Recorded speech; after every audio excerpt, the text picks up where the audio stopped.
is the Big O Show. This is the Big O Show. The man, the myth, the legend, that is Joe Schad. How you doing, Shadster? You doing good? What's up, Big O? How are you today? I am loving life, baby. What do you got, a camera back? What are you in the press room right now? Is that where you're at right now? Yeah, I'm in the Dolphins press room. We'll have players coming up around 1 o'clock.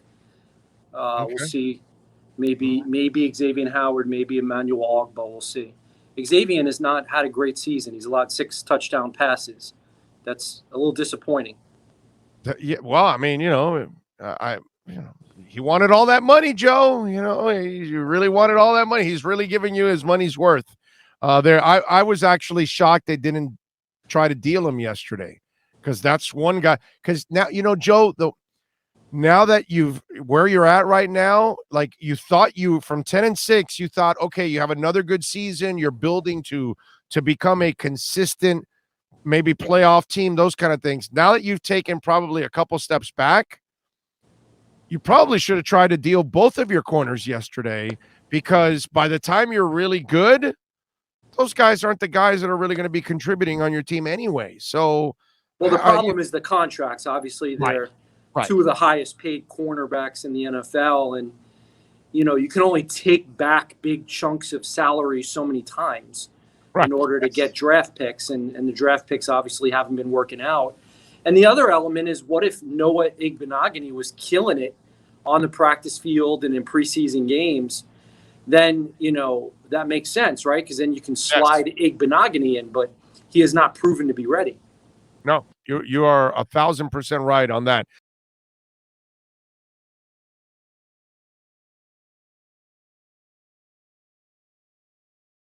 All right, so let me ask you, because I've been saying this for a couple of weeks now, after everything that's gone on now, is Tua done? Like, he's just playing out the string here. At the end of the year, you expect this team to move on to whether it's Watson or someone else, but it seems to me like Tua is done as a Miami Dolphin starting in the offseason. Do you think that he is still here when it's all said and done? What's your gut say? Well, the Dolphins showed their cards relative to their confidence level in Tua Tagovailoa. Now, things can change. If he plays far better than expected in the last 9 games, now you can change your course of action. Maybe you don't necessarily have to go after Deshaun Watson again, or Aaron Rodgers, or Russell Wilson. That is unlikely, though, in my opinion.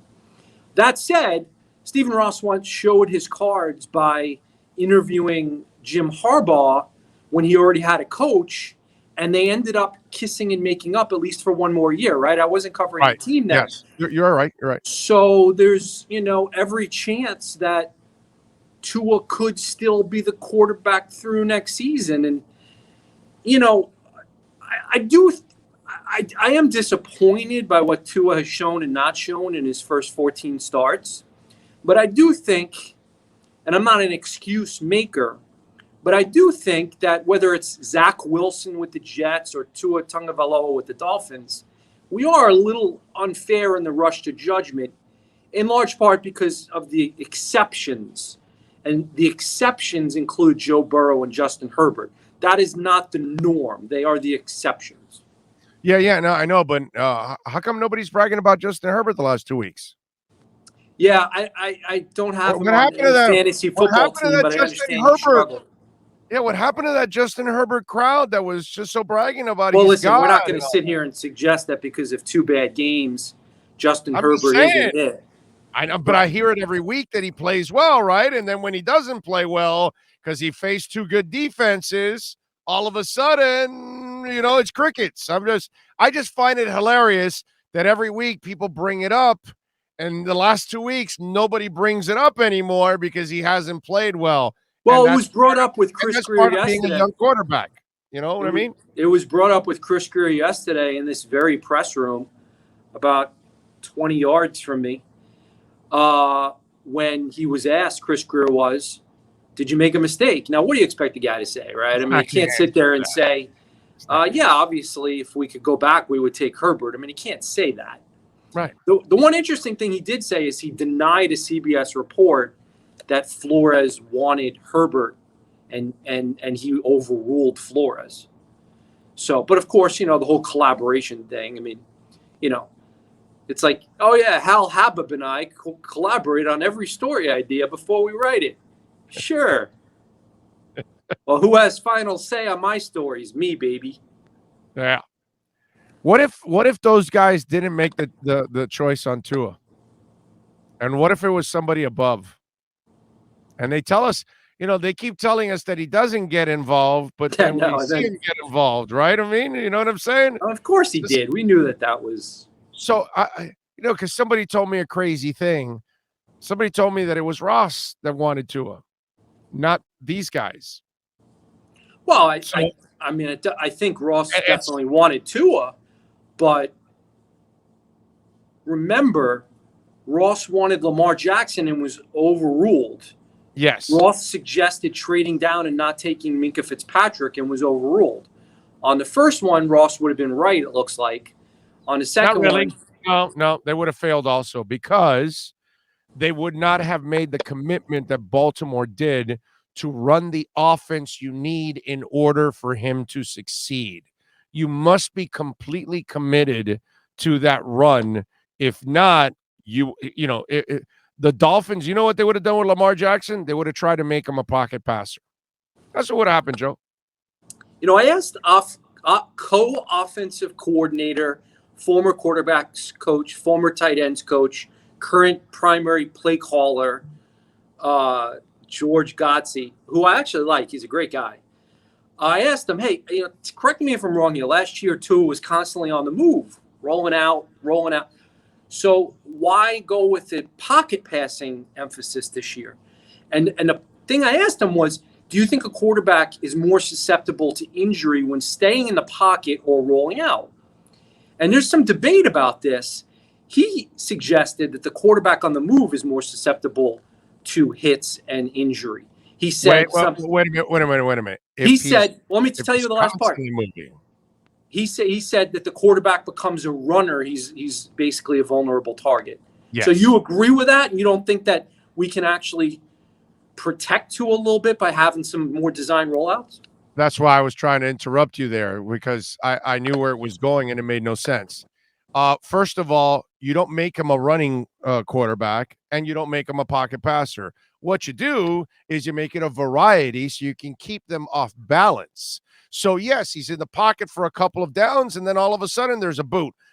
Back in the pocket for another down or two, and there's a waggle. Yes, of course, you should be able to change the launch point, because if you tell – where I would disagree with Godsey is if you're going to put the guy in the same spot with a terrible offensive line, then you're going to get him killed every single time.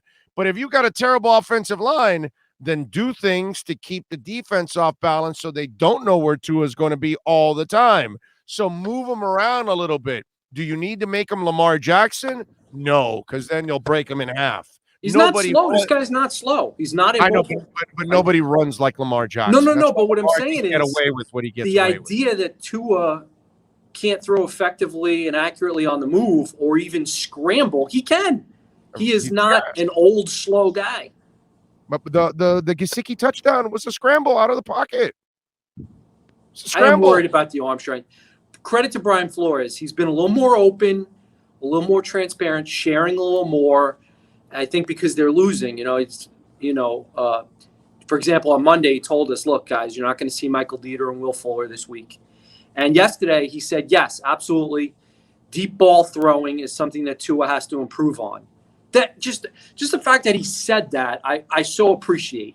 Let's keep it real a little bit here. All right. And he also went out of his way to let us know that he thinks left guard is Austin Jackson's best position.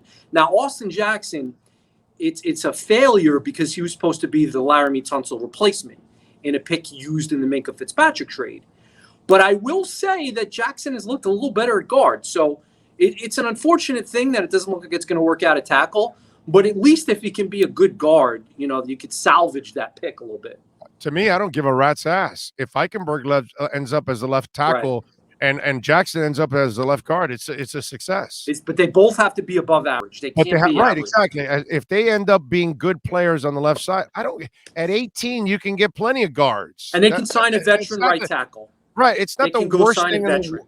right. It's not the worst thing in the world to end up at guard. And if you took him at 18, it doesn't end up being a terrible pick. Now, if he was number 5 overall or number 7, unless he's the guy with the Colts, the Notre Dame kid, then yeah, obviously you take a guard like that at that early. But if Jackson somehow or another finds a home at guard, it becomes a perfect pick. It's fine. But it is now, disappointing, just to be Yeah, that's honest, on the flip side, it's disappointing that neither Jackson nor Rob Hunt appears to have a long-term NFL future at tackle. You would have thought that at least one of those two guys, whether it was on the left side or the right side. But as long as if Eichenberg makes up for it, then you've solved 3 positions. Now, Hunt has been struggling lately at guard, so he's got to kind of pick it up a little bit there too at the same time. What's the film tell you of all the guys so far? On the offensive line, yeah. I mean, Eichenberg has been disappointing at left tackle. He needs more time to settle back into the comfort level he had playing that position at Notre Dame. He's technically sound, Eichenberg, but he's not a tremendous athlete. Austin Jackson is the other way around. He's a great athlete, but not technically sound. You wish that you could morph those guys into one player. They both have to sort of lean on their strengths, and maybe it'll take a new offensive line coach next year to get the most out of those guys. Rob Hunt is the guy that I think actually has the highest ceiling. I think that he's a mauler. He's aggressive. I don't care what level of competition he played at in college. I don't care if it's guard or tackle. I want that guy on my line. That's the one guy where I'm like, you know what? I want that guy on my line. And I'm hoping the other guys improve. Listen, Eichenberg and Jackson want to do well. It's not like they don't try hard. It's not like they don't study. It's not like they don't listen to their coaches. So, I think they can both improve, but it might take some different coaching. To me, that's what's failing all of these guys. And that's why I don't want to pass judgment on all these guys, even though Jackson has been pretty bad. But he hasn't been as bad at guard, but that to me is the key. If they can get themselves a really good offensive line coach, then I can actually get a feel for what the hell you really have up front, because I think a real offensive line coach would change everything. And in the end, Joe, I mean, I don't know if Flo survives this or not. He probably will. But if he survives, he has to make massive changes and find a way to beg some veteran coaches to join him, guys that have been there and done it at different positions, correct? In college football, they would put out a press release that the head coach has been given a 2-year extension or a 3-year extension. And the reason they would do that is for recruiting purposes.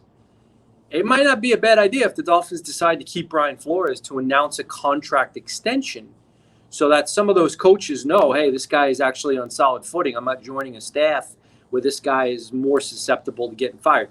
And any assistant coach coming in can get a 2-year contract. So even if Flo was fired after next year, they would still have 2 years of salary. But I agree with you. He needs to, I'm seeing Tyrod Taylor starting versus the Dolphins, according to Adam Schefter. That'll be interesting. Taylor has killed the Dolphins. Yeah. And the Dolphins were interested in him at one point as a backup. They ended up with Jacoby Brissett.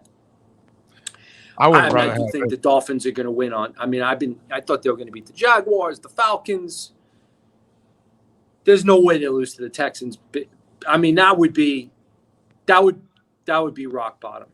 That would be rock bottom. Dude, they lose this game, they won't win another one the rest of the season. So, I mean, there would be firings if they lost to the Texans.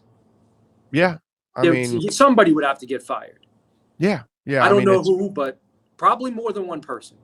Yeah, I don't know how you lose. You cannot lose this game. Of course, you got a game on Thursday, a quick turnaround, which no one cares about. No one's talking about. They got 2 games in how many days, and it's the Ravens who kill them on Thursday night on national TV. The Ravens are going to kill. And Harbaugh is going to have no sympathy. Remember he ran the 2-pointer or the fake field goal up 52-17. These two must hate each other, Flores and Harbaugh. I got to tell you something. I don't have any sympathy for that in the pros, high school or college. I kind of get it, the ease up and all. In the pros, I don't care if they run up the score on you or if you run it up on them. That's your problem. But dude. last You're week was slow, fine. stop. Last Yeah. week was fine. The Bills wanted to cover. I can't believe that was an issue was even made that. The Bills wanted to cover. They ran their offense, whatever. But whatever it was that Harbaugh did, he went for two, or it was a fake field goal, a fake punt. It was some bull crap, to be honest. I mean, but he does it against everybody. He does it against everybody. He tries to score all the way to the end. He did it a couple of weeks ago where he kept scoring. He didn't have to score. Those Harbaughs are crazy. They're crazy people. Yeah. I like John more than Jim, but who knows? Jim might end up here. I don't like Jim at all. I know. He might end up here, right? I think Jim's an absolute and total goofball, to be honest with you. And he win. Huh? They'd probably win like 12 games in his first year, and then it would start to go down. Oh, God. Oh, God, the khakis on the sidelines. That just would not be a good thing. I definitely would not like that. All right, Joe, before I let you go, what's your gut tell you right now? Does everybody survive? Does Greer and Flores survive at the end of the year right now with 9 games left? Chris Greer's survived a lot. So I'm not going to dismiss the possibility that he could, especially if it's not, 2-15, 3-14. What if it's 6-11? What is it? 6-17 games? Yeah, 6. What if it's 6-11, right? And Tua looks a little better, and Austin Jackson looks a little better, and Javon Holland looks really good. You could maybe sell it, but right now I would say my opinion is that it's more likely than not that Chris won't be here next year. Okay, now let me run a crazy ass Oliver Stone theory by you. If Flo and Greer survive in a season where you only win a couple of games, in a season where you only win a couple of games, maybe 3 or 4 games they end up with at the end of the year, things look the way they've looked all year. You're discombobulated. You're not prepared, all of that stuff. Yet, both guys survive. And normally, when things like this go that awry, somebody falls on the sword. Okay? But if nobody falls on the sword, is there any part of you that says, these guys didn't pick Tua? The owner wanted Tua, and then he realized that he screwed up, and now he wanted the Watson deal. And these guys are just puppets following. They might have done all the other picks except for this one. Is there any shot that goes through your mind that if everybody survives in a season that is that catastrophic, that maybe it was that Ross was the guy that picked Tua? Not really. I mean, look, I believe that Greer has final say. I believe that if Greer and Flores were banging the table and jumping up and down on the table and saying, Mr. Ross, you can fire us. Herbert is our guy. Herbert would be in aqua and orange. Okay. All right. That's it. That's all I need to know. All right. What are you getting? What are you doing at the Palm Beach Post so folks can check you out, my brother? One of the things I'm going to write about today that I'll probably post later or tomorrow is the Laramie Tunsil trade.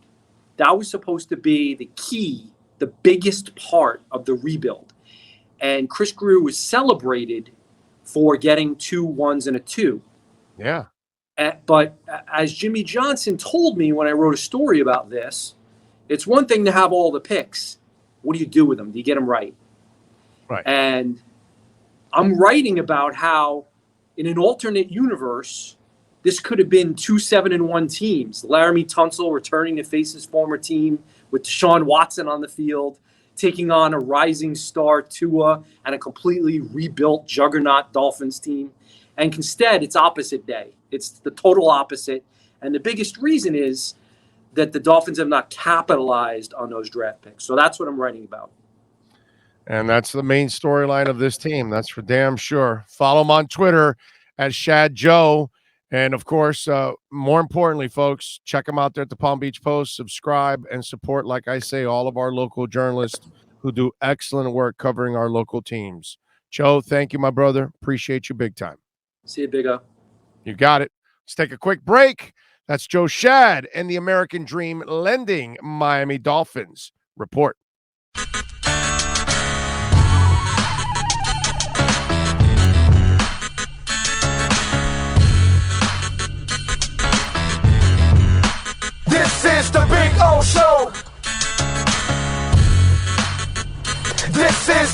O Show.